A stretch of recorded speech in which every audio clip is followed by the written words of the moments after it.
kukuhan ko tungkol doon sa One Malaysian Development Bank. At bakit itong si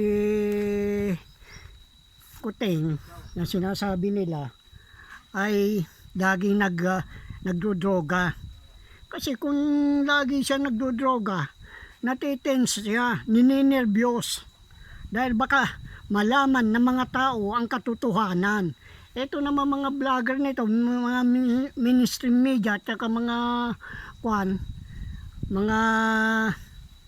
troll, ay hindi nila kinukuha yung dahilan kung bakit siya nagdodroga. Pero yan, noon pa yan, nagdodroga na yan eh. Yang nakaupo ngayon, yan ang tunay na anak ni Marcos, pero yan nagdodroga na noon. Kaya nga naanakan niya yung pinsan niya eh. Oh, yung isang Romualdez. Kaya kung tawagin yung batang yun eh, Bibi Aimee. Oh. At yung ding kumandidato, ay nagdodroga din. Kasi inutosan siya na magbenta ng mga second hand at saka mga spare parts ng computer doon sa South America. Dahil yan, noong primero, hindi yan nagdodroga. Kaya doon siya nautosan para magdroga, para malaman din na siya nagdodroga. Dahil kung hindi, ay madaling mahalata kung magsiswitch sila, magpapalit ng posisyon. Kaya nga sinasabi ko, itong kwan na ito, nasa shadow government tayo. Ibig kong ipahayag sa inyo, ang One Malaysian Development Bank ay hindi pag-aari ng Ministry of Finance ng Malaysia. Pinalalabas lang nila yan. Sapagkat ang mga pundo ng One MDB ay nagmumula sa Lux Trust at pinamamalahan ng Marcos Goldman Sachs. Maraming katanungan ang lalabas dito. At ito ang una na katanungan na maaari ninyo, kayo man ay maaari magduda. Bakit yung mga batikang manghuhula mula sa Pilipinas ay naka-house arrest doon sa Malaysia? Isa na dito yung si Princess Elizabeth Cuno, na ang pagkakilala ko niya ng tunay niyang pangalan ay Alice Perillo Doctolero. Maaari yan si Prinsipe. Kasi yung pumupuntang prinsipe dito, iba na yun eh. At maaaring si Migs, ganun din. Basta yung lahat na manghuhula dyan, ng mga batikang manghula, ay dinadala doon. Dahil kailangan makakuha sila ng impormasyon tungkol doon sa mga kayamanan na yan. Bakit si Jolo ay ang kumausap kay Najib kung totoong yan ay ng Ministry of Finance? Pag-aari. Dapat idadaan yan sa Malaysian Parliament. Si Jolo kasi dating empleyado yan ng Goldman Sachs. Pero hindi sila magkakilala nung BBM na magkumandidato. Bago may padala si Jolo, bago maging empleyado si Jolo sa Goldman Sachs, pinadala na si Kwanyan doon sa South America, Central America. Doon siya natutong magdroga. Anong kinalaman ng Goldman Sachs, UBS, BSI sa One Malaysian Development Bank? Ang BSI na kasing tinatawag ay ito yung Banca della Svizzera Italiana. Kasi yung tunay na anak ni Marcos naglagay dyan sa Italia, sa Itade. At ito'y binili ng EFG International, isang pribadong bangko at asset management. Kaya ito yung ang kahulugan nito, Enterprise Finance Guarantee. Bakit ang mga dokumento ay pinadadala sa codename na BBM? Ang may sabi nito ay yung abogada ng One Malaysian Development Bank habang sila iniimbestigahan. At ang nagbulgar din dito ay yung FBI. Kaya nalaman ko yung BBM na yan. na sinasabi BlackBerry Messenger. Pero ang totoo niyan, Bongbong Marcos. Paano na-involve, nasangkot dito yung 6 na bansa? Oh, katulad ng UAE, oh, yung Singapore, yung Saudi. Kaya masalimuot ito eh. Paano sino Roger Nang ng Goldman Sachs ang gumawa ng estratehiya ng 1MDB? Dapat mga kwan nito. Oo nga, si Roger Nang ay isang Malaysian. Pero empleyado siya ng Goldman Sachs eh. Kasama niya si Lester yata yun. Siya namamahala ng Goldman Sachs dito sa Asia. Paano naiugnay ang SRC International offshore shell company registered sa Virgin Island?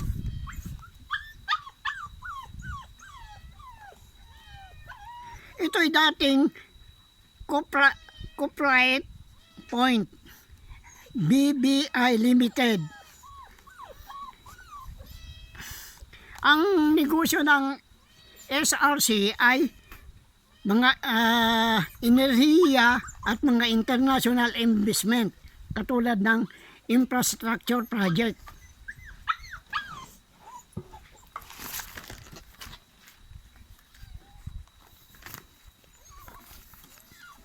Ayun, paano na-involve dito ang US Sinar Project? USAID Sinar Project. Di nangangahulugan, may connection ito sa gobyerno ng Amerika.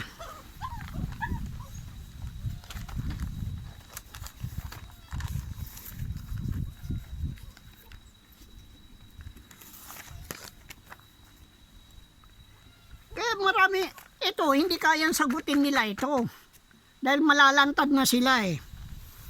Kaya ito ang dahilan kung bakit lagi nakukuha. Pag nalantad ito, nalaman ng taong bayan na yung sovereign wealth, yan ang gagamitin ni Sara dito para sa Pilipinas. Na yung Sara, doon sa divine wealth yan eh. Hindi naman kwan yan eh.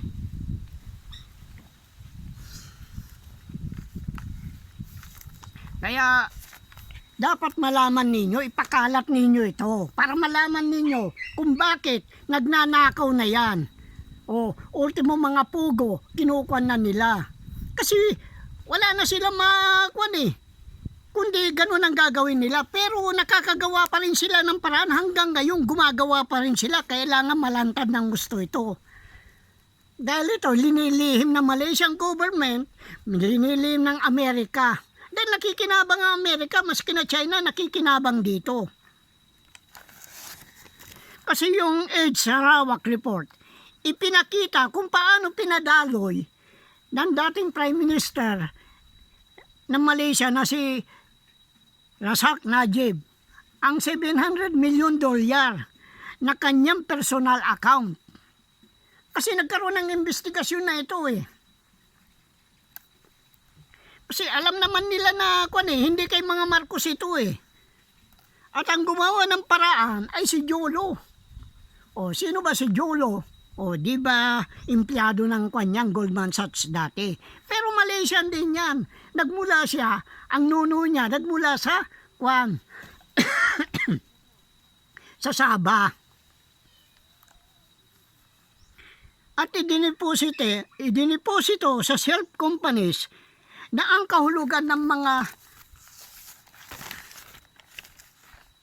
kumpanyang ito ay legal na itinayo. Ngunit hindi aktibo ito. Oh, di nangangahulugan, walang siya. Parang bugos dami. Oh.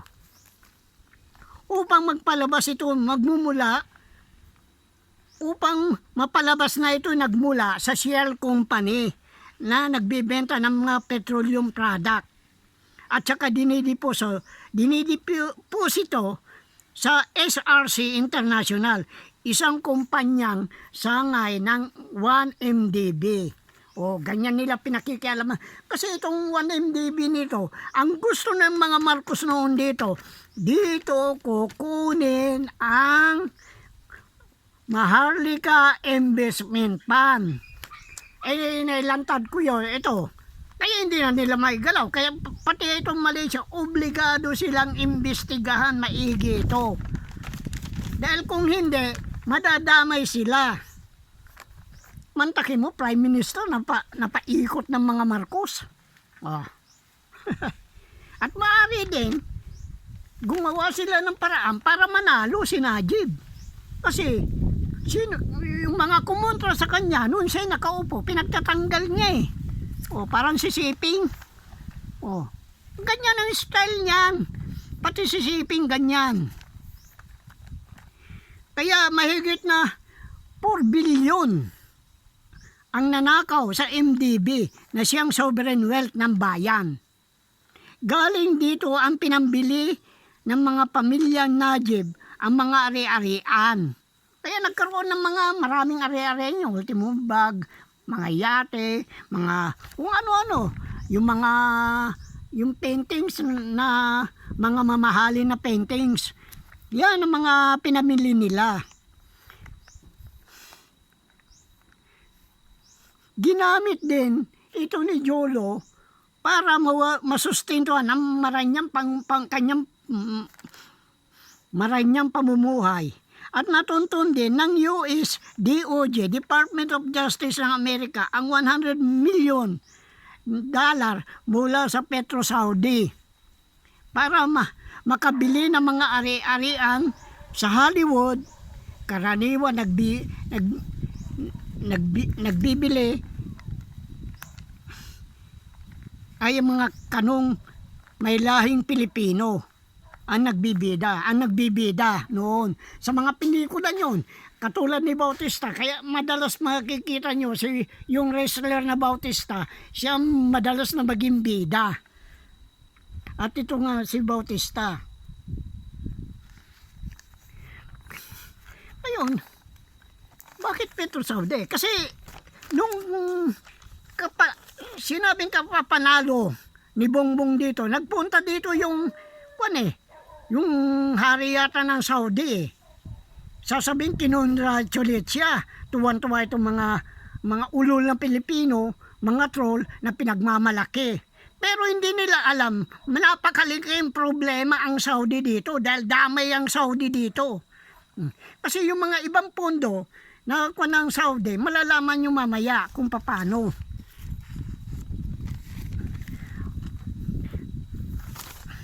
Ang iskandalo ay nagpapatuloy pa rin hanggang ngayon. Kaya nga, ito, sa ganitong paraan na pinagpapatuloy ng mga Marcos upang makuha niya yung mga nakaw. Yung mga nakaw na sinasabing pag-aari nila. Hindi naman nila pag-aari ito. Ay nabablackmail ng Amerika. Kailangan, upang hindi rin mahalata ang Amerika, palalabasin nila, magkakagera dito. Nakakutsaba naman ang China. Kaya nga lumabas yung 9-dash line na yan. Wala naman 9-dash line nung una yan eh. Kung ano-anong istorya ang ginagawa ng putang ng mga istoryador na ito eh. Wala sa katotohanan yan. Yan, kasi bagsak ng ekonomiya nila. Yang Amerika at saka yung China. Natataranta na sila.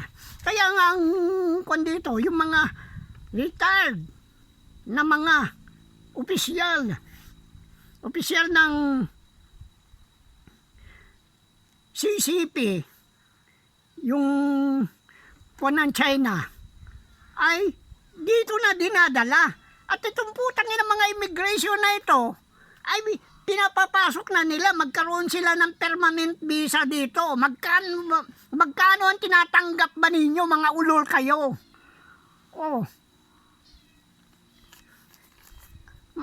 Napakarami na ditong mga retired. Kasi alam nila, darating ang panahon, magkakagulo sa China.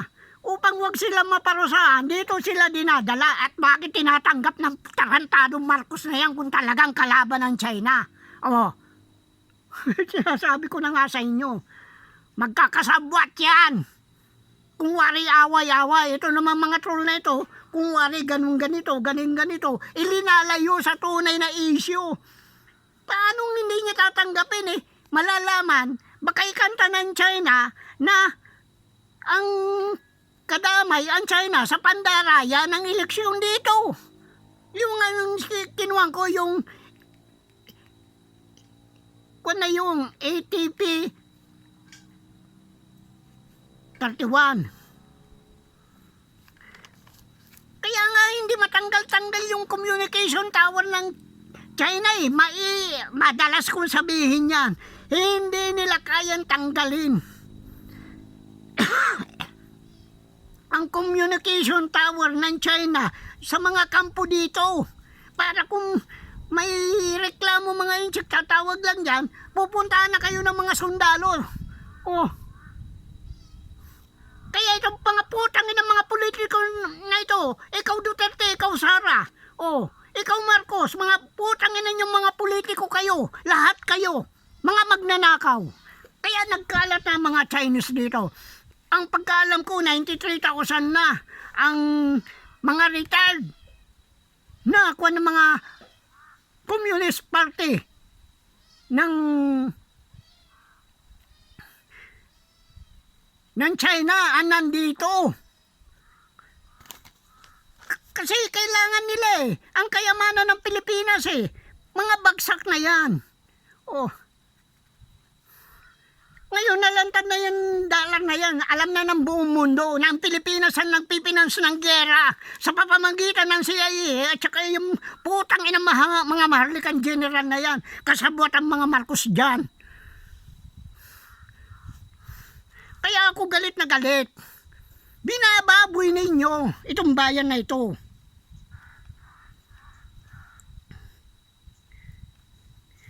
Mantakin mo, mga inchik gagawin permanent dito. Dahil yan ang gusto nila. Ito ang takbuhan na nila upang makatakas sila sa kwan na yun. Eh hindi ako papayag. Hindi ko naman bubuksan mga kayamanan. Hindi ko bubuksan yung Deuterio. May ano sa akin yan.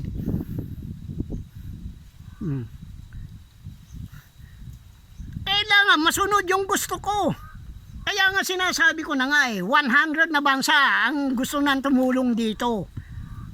Kailangan nilantad natin ito para malaman ng taong bayan. At itong Amerika na ito, parang si Kwan din yan, si Pilato naguhugas kamay. Ilinalantad din niya ang mga gawain ng mga Marcos. Ngayon, habang hindi nalalaman ito, ay itong mga putang ng mga Amerikano dito, mga G.I. Joe, ay hindi aalis dito. Hindi natin kailangan yung putang ng mga kwan na yan. Ano itatagal ng mga yan?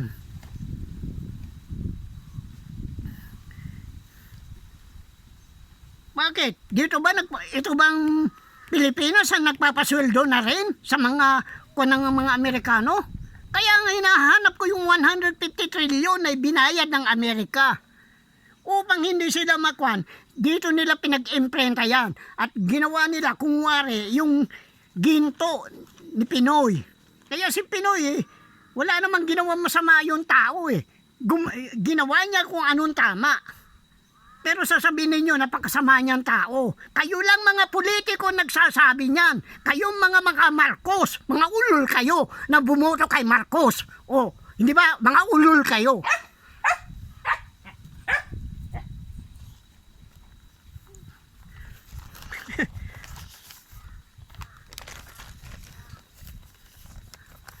Noong 2018,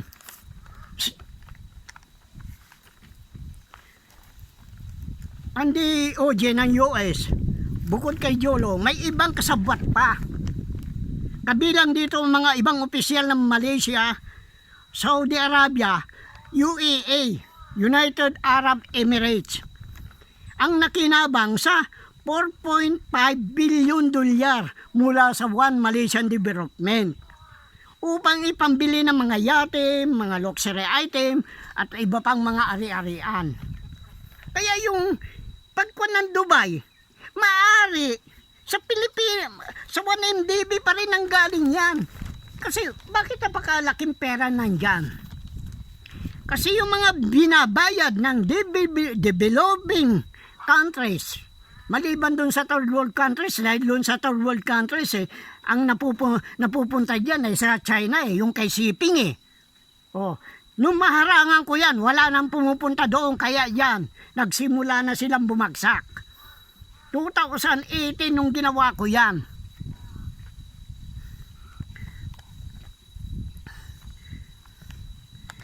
Ngayon,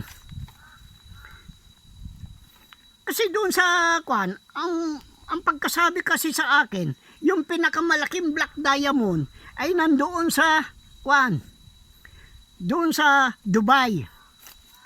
At ang namamahala doon, yung pangalawang pinakamataas na nanungkulan doon. Sinong gumawa ng strategy na ito? Ito si Goldman, ito si Roger Nang. Pero yan, may order lang sa kanya kung anong gagawin, kung wari sa kanya yan, upang makaligtas yung mga kwan na yan. Pero ang totoo niyan, Committee of 300 pa rin. Ano ba, saan ba na makikita yung Committee of 300? Hindi ba sa Alpha Omega World Martial Program? Kaya nga niladagdagan nila ng development, akala nila maliligaw nila ako. Hindi nila ako kayang iligaw. Sabihin ko sa inyo totoo. Kaya napuna ang ganitong kalakaran mula 2009 hanggang 2018. Ang nangyari sa One Malaysian Development Bank ay ibig din ng mga oligarchs, ng mga Marcos na gawin ito sa Maharlika Investment Fund. Inalantad ko. Na doon kukunin. Paano nila magagalaw? Papayag ba yung Malaysia? Di kung pumayag siya, mananagot siya Malaysia, sila magbabayad. Kaya wala sila ngayong makuha. Kaya pinag-initan nila yung pera ng mga, yung nakadeposito sa Land Bank at saka Development Bank of the Philippines. Kasama na dyan yung mga pension fund ng mga bagong retired na mga military. Dahil milyon ang kanya, taon-taon, hindi lang 100. Hindi lang, siguro 1,000 na yan, o ilang libo na yan, na nagre-retire na yan. Babayaran mo na, milyon yan, yung pinakalamsam nila. Kaya yan, ang pinag-initan nila. Kaya wala natatanggap, nakamatayan na nga yung iba, wala pa rin natatanggap tanungin ninyo yung kwan ninyo. Kung hindi totoo sinasabi ko, mga ibang military dyan.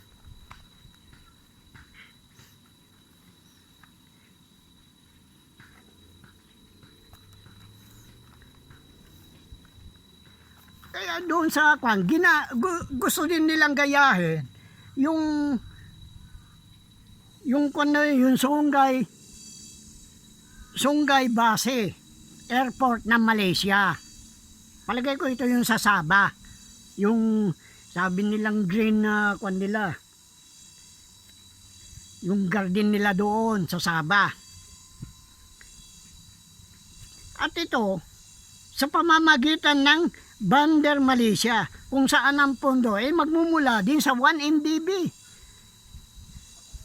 Kaya dito naman sa Pilipinas, ang mamahala ay yung San Miguel. Kaya nga sabi ko hindi naman kay Ramong Ang yang tarantadong ang na yan ang San Miguel Ang kapal ng mukha mo. Putang ina ka. Kala mo hindi ko alam yung mga ganyan trabaho nyo. Yung kwan kasi 1MDB gumagamit din ng mga kwan yan ng mga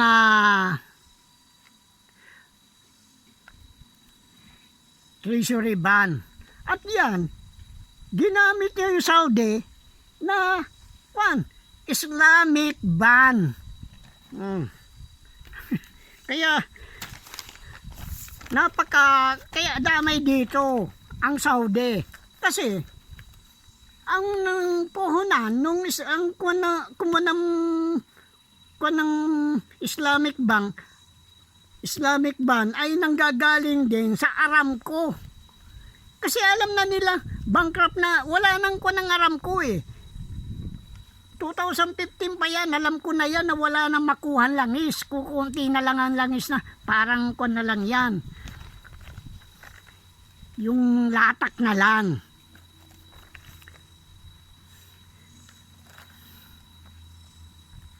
Ngayon, ito yung pinakamahalagang dapat malaman nyo kung paano nila ninyanakaw eh.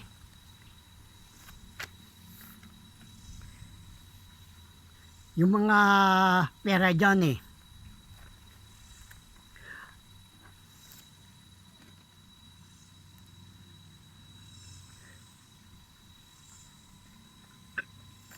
Noong August 2009, matapos may tatagang 1MDB, sina Najib Razak at Yolo ay nakipanayam sa mga opisyales ng pribadong kumpanya ng langis. Ito nga yung Petro Saudi. Kung wari, bibili itong Petro Saudi na ito, kung ito'y pribado, at ang kanilang pag-uusap ay yung investment fund mula sa 1MDB. At dahil binitawan na ng Amerika yung Aramco na yan, dahil nga pawala na eh. Yun ang sinasabi ko, sisip-sipin lang ng mga kano ang dugo ng mga Pilipino. Pag wala na masip-sip yan, eh bibitawan ka na. Kaya ganyan ang trabaho ng Amerika. Kailangan pakinabangan nila ang kayamanan ng iba bago sa kanila. Kaya nga itong mga putang ng gobyerno ng Amerika na ito eh. Pero yan, hindi gagawin ng Amerikano na walang bas-bas. Yang na yan. Yang Alpha Omega World Master Program. Dahil hawak ng Alpha Omega World Master Program ang kanilang ekonomiya. At nung malantad yan, ay saka na sila nagkukan na ng mga hindi tama na nagkukan dito sa bayan natin. Nalantad na eh. Kaya yan, napunta yung na yan, Aramco, dito sa Petro Saudi. At kasama dito sa pag-uusap na ito, kasama itong isang Saudi Royal. Eh paano sasama yung Saudi Royal? Eh hindi naman kanyan. Eh pribado nga yan eh. Bakit sumawsaw siya? Ang kanyang pangalan ay Turki bin Abdullah Al Saud. At isang Saudi national, ang kanyang kasama na ang pangalan ay Tariq Ubaid. Kaya nung sumunod na pagkikita nila, nagkaroon lang sila ng preliminary na pag-uusapan eh. Nung sumunod na pagkikita nila, ay pinirmahan ni Najib ang 2.5 billion para sa joint venture sa pagitan ng 1MDB at saka Petro Saudi. Ngunit bakit makikipagsuso sila kung paubos na ang langis ng Saudi? Yan. At pinatunayan sa akin ng isang empleyado ng Aramco. Kaya nga dito lumabas yung talagang, kaya dito nag-umpisa yung investigasyon eh. Nagkaroon ng whistleblower ito eh. Nasabi ko na ano yung pangalan, nakalimutan ko na eh. Na empleyado ng kwan. Pero hindi yung Aramco, hindi yung kwan ng sinabihan niya, kundi isang journalist. At yun ay sinaliksik na yan. Kaya yan, nabuksan niyang kaso na yan. Kung hindi pa yung whistleblower na yon, hindi ko kaya hiya ang Saudi. Kaya nagpunta dito, tatanungin si Marcos, baka malagay sila sa alanganin. Eh talaga malalagay sila sa alanganin dahil nalaman ko ng katotohanan.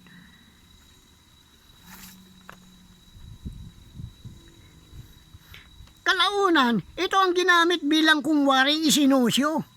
Oh, hindi naman pala sinusyo. Ngunit ang katotohanan ay upang madala ang $1 billion sa Swiss bank, sa Swiss bank account. Ito nga yung UBS. At dito naman, at dinagdagan pa ng Goldman Sachs ang halaga ng mga treasury bond ng 1.4 billion. Eh bakit treasury bond? O i-deposit mo yung treasury bond doon. Maaari for safekeeping. Oh. At maaari mapagkamalan nagdeposito din ang Goldman Sachs sa UBS Singapore. Kaya damay-damay upang malinlang ang tunay na may-ari ng sovereign wealth fund. Kaya nagsusearch sila gumagawa sila ng mga peking kumpanya. Kaya katulad yung Shell. Shell Company. Pero ang kinuha nila, Shell Company. Kaya lulugawin ang isip mo kung hindi ka marunong magsaliksik Gagaguin tayo ng mga Marcos. Matagal na tayong ginagago ng mga Marcos. Kayo, akala ninyo kay Marcos sa mga ginto. Di, diyan kayo. Anong pakialam ko sa inyo? Maski na sabi ko nga, maski na walang makinig sa akin, okay lang sa akin At dahil hindi tugma ang impormasyon na binigay sa Bank Negara, ito yung Central Bank ng Malaysia ng 1 MDB ay may total na 1.83 billion ang pinaimbestigahan nito sa Attorney General ng Malaysia. Dahil nga doon sa pagkakakuan ng whistleblower na dating empleyado ng Aramco. Kinulekta niya yung mga kwan. Nasa opisina siya doon yung mga impormasyon na yun, kinulekta niya. Yan ngayon, magkakapera siya. Dahil kung iyan ibibigay mo sa isang journalist yan, kakapera ka. Maaari nilang gawing blackmail itong kwan na ito. Itong Aramco na ito, itong 1MDB.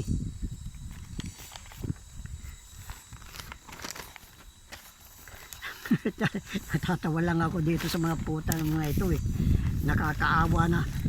Napakasarap nakakaawang buhayin, pero napakasarap naman patayin.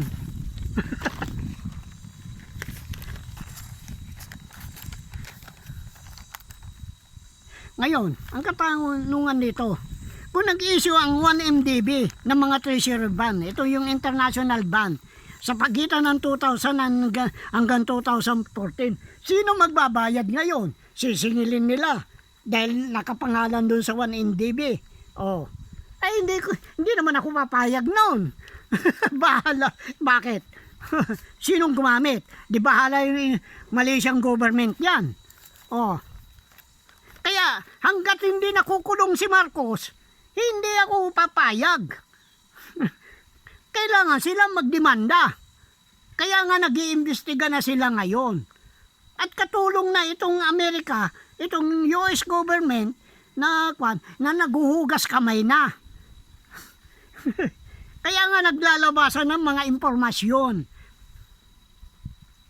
Kaya yan, laging bangag si Marcos, hindi na niya lagi na lang para hindi niya maisip yung mga problema na yan. Kung magpalabas ang Goldman Sachs ng mga treasury bond na nakadeposito sa iba't ibang bangko, ito yung pinagmamalaki nilang mga ginto pero walang ginto. Sino magbabayad? Sino nakinabang sa bentahan? Kaya yan mga gusto kong malaman. Ang 4.5 billion na nakadeposito sa mga offshore account.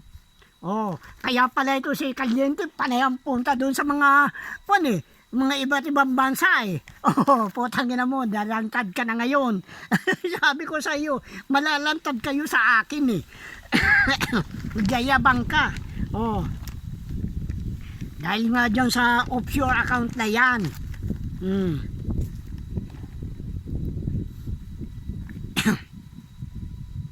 binanggit din na billion of dollars ang hindi pa nalilikida.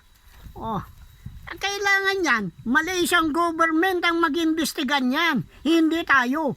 Mag-aantay lang tayo dahil kung hindi tumugma yung ginagawa nila ngayon, ay gobyerno ng Malaysia magkukuan yan, ang mananagot. Kaya nga panay ang pabor nila ngayon sa Malaysian government. Yan ang kinakatakutan na nila.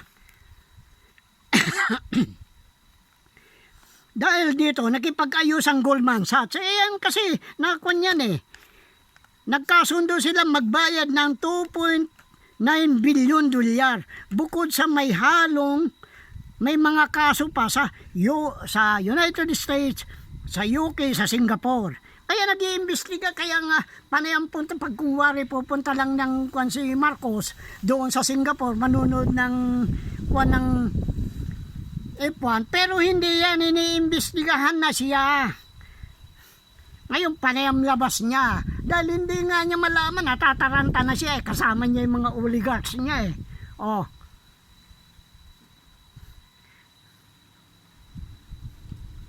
Marami pang pera na kukunin.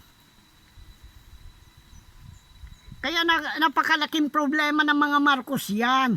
Kahiya-hiya sila sa buong mundo. Oh. Kaya hindi si Jolo ang kuman. Pero bakit kinakanlong ng China si Jolo? Oh. Nasa Macau si Jolo, alam ng Amerika yan. Oh. Kasi may veto power nga yung putang inang shipping na yan yan China na yan Oh. Samantalang Pilipinas na nagpipinance ng pondo ng United Nations ay walang veto power. Kailangan alisin yung veto power na yan. Dahil yan, ang group of five, kaya lahat na panipalabas lang yan, mga senaryo lang yan, mga conspiracy theory upang hindi sila malantad, yung group of five. Kasi yung kasama dyan, bakit itong Vatican tahimik? Kasi yan ang observer sa United Nations. Nagkakagulo na walang kakibo-kibo yan. Kung talagang siya observer. Kaya nga, pinahiram din niya ni Marcos ng ginto. Pagkatapos sasabihin nila na nakuha ni Trump. Anong Trump na yan? Putang ina, aso-aso lang yan ng mga Marcos. At sinabi din ng Saudi Foreign Minister na ang donation, ang Saudi Arabia ay nagpondo ng 2.6 billion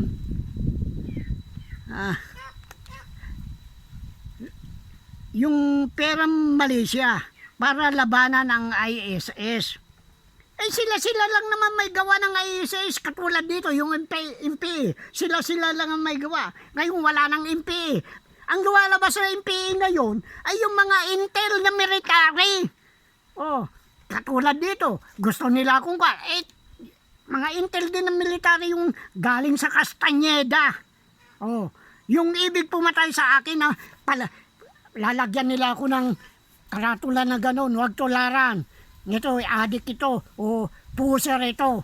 Yan ang kwan yan. Kilala ko yung isa. Kaya, yung taon na yon, alam ko kung kailan nila ako inabangan. Yan ang problema ninyo sa akin ngayon. Kaya yung mga military dito, mga inutil yan. Kasi, oras ang PMA, o di kaya galing sa PMPA, nag-graduate, sila ay binibigyan ng karapatan para maging maging mason. Lahat yan mason. Kaya mga demonyo yan. Ay hindi yan naniniwala sa Diyos. Kaya ng mga sekreto niyan. Kaya lahat yan, mula sa pag-graduate nila, ay mga demonyo na yan. Kaya binibenta nila ang bayan. At ito mga akala itong mga intel na ito, hindi ko alam ang gagawin ko sa kanila. Kaya nga pagkatapos may nagtatanong dito kung may MP daw dahil nagkaroon ng putok. Wala, nagpapaputok sila sa taas. Wala namang naglalaban para sabihin may kunting labanan. O, dalawang grupo para kwan. Pero hindi naman nagpapatayan. Kaya yung sa Maria Aurora, yung sa Dimani, yan ang sinasabi ko. Yung intel dyan sa Castañeda ang nag-ambos doon sa mga pulis ng Maria Aurora. Dahil alam ko kung saan iniwan yung mga motor. Kasabwat yung kwan na yun. Yung tao na yun. Bakit? Iiwan mo motor mo doon at sumakay sila ng ibang motor. Bakit sasakay sila ng ibang motor? Kaya mag-ingat-ingat itong tao na ito. Sinasabi ko na lang.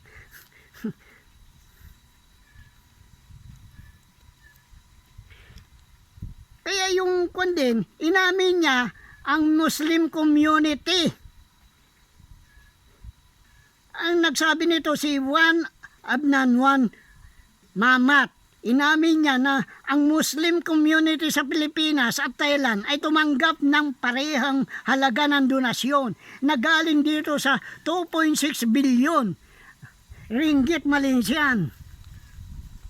Saan napunta yung kwan na yun? O, maaari binigyan nitong mga namumuno ng Muslim na ito para tahimik. Kaya wala na rin kwan. Kaya wala na rin yung MILF, mga tahimik na yan. Oh.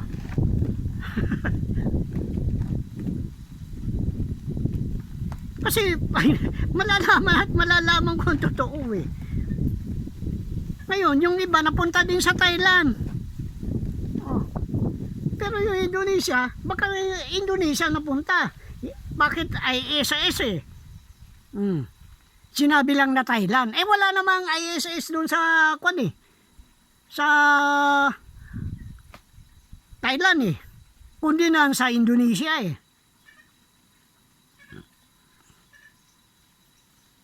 At sinabi din niya, yung Saudi Foreign Minister, ang donasyon ay hindi humihingi ng kapalit. Ngunit, nagmula kuno ito sa mga anak ng hari yung namatay na hari ng Saudi, si Abdullah.